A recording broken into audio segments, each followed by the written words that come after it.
اعوذ باللہ من الشیطان الرجیم بسم اللہ الرحمن الرحیم۔ اللہ تبارک تعالیٰ اس بندے سے خوش ہوتے ہیں جو اس کو یاد کرتا ہے، یاد کرتا ہے مانے اس کا ذکر کرتا ہے۔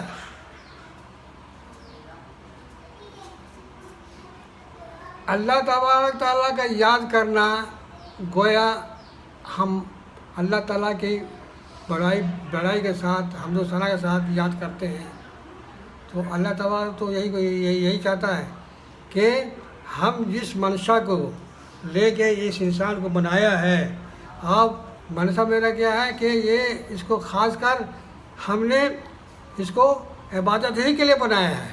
وما خلقت الجن والانس الا لیعبدون، اللہ پاک فرمایا۔ تو اب اطاعت کے لیے، بندگی کے لیے جب انسان کو اللہ نے چنا ہے، اور وعدہ بھی ہم لوگوں نے کیا ہے عالم ارواح میں کہ ہم تیرے سوا کسی کی بات نہیں کریں گے، اب اس کو مکمل کرنے کے لیے اس دنیا میں اللہ تبارک تعالیٰ کی عبادت کرنے کے لیے، اس کے حکموں پہ چلنے کے لیے، تو اللہ تعالیٰ نمازوں کے سوا، 5 نمازوں کے سوا اللہ تعالیٰ نے کہا کہ نفلی عبادت بھی کیا کرو۔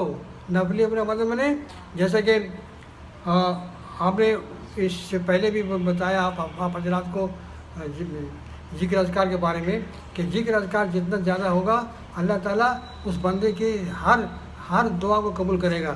تو اب یہ رہا کہ دعا کو مانگنا اس طرح سے چاہیے کہ ذکر اذکار کے ساتھ، تو ذکر اذکار تو خفی بھی ہوتی ہے جو دل سے ہوتا ہے، تو دل سے نمازیں تو نماز ہو جاتی ہے اگر دل میں یقین بالکل نیت ایسی ہو کہ ہم میرا جو ذکر اذکار ہے سوائے اللہ کے چھوڑ کے اور کسی کے نہیں ہے، تو یہ جو ذکر اذکار ہوگا مقبولیت کا درجہ ہوگا، اس کو اللہ تعالیٰ قبول کریں گے۔ اور دیکھے دکھاوے کا جو ذکر اذکار کریں گے اس سے کچھ بنتا نہیں ہے، صرف وہ ایسے ذکر کو منہ پر پھینک دیا جائے گا۔ تو اللہ تبارک کی رضا اور خوشنودی حاصل کرنا ہے تو زیادہ سے زیادہ ذکر اذکار کرنا چاہیے۔ اول ذکر جو ہے جو اللہ کو زیادہ پسند ہے، ہر ذکر اللہ کو پسند ہے، تو لیکن جو زیادہ وزنی ہے، جیسے کہ جو وزنی کلمے جو ہے وزنی ذکر جو ہے سبحان اللہ بحمدہ ہے، سبحان اللہ علی العظیم ہے۔ تو اب یہ جو ذکر میں جو رہے گا تو یہ جو ذکر کرتا رہے گا اس کے گھر میں گرمی نہیں آئے گی، غربت نہیں چھائے گی۔ اللہ تعالیٰ دیکھتا کہ یہ جو بندہ میرا ذکر کرے اور وہ غریب ہو جائے تو ہو ہی نہیں سکتا۔ اللہ کا فضل اٹل فضلہ ہے، اللہ تعالیٰ اس کو خوش و خرم رکھتے ہیں، ہاں، لیکن چہرے میں بالکل تمازن رہتی ہے۔ اور خوش نصیب وہ شخص ہے جو اللہ تعالیٰ کو یہ عمل جس کو مل جائے کہ ذکر اذکار کا، اور ذکر اذکار کرتے ہوئے اس کو عبادت کرتے، نماز کو عبادت کرتے ہوئے یہ نفلی عبادت جو ہے یہ درجات بڑھانے کا ہے عمل۔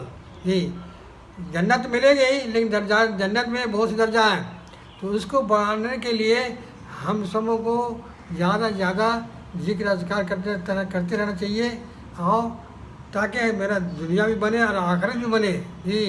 دنیا بنا رہے گا تو بننے کے لیے ہم لوگ زیادہ سوچتے ہیں، سوچیے کم، ذکر زیادہ کیجیے، کیونکہ اللہ تعالیٰ بنانے والا ہے۔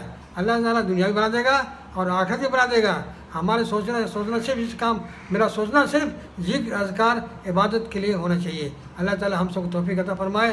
ثم آمین آمین ثم آمین۔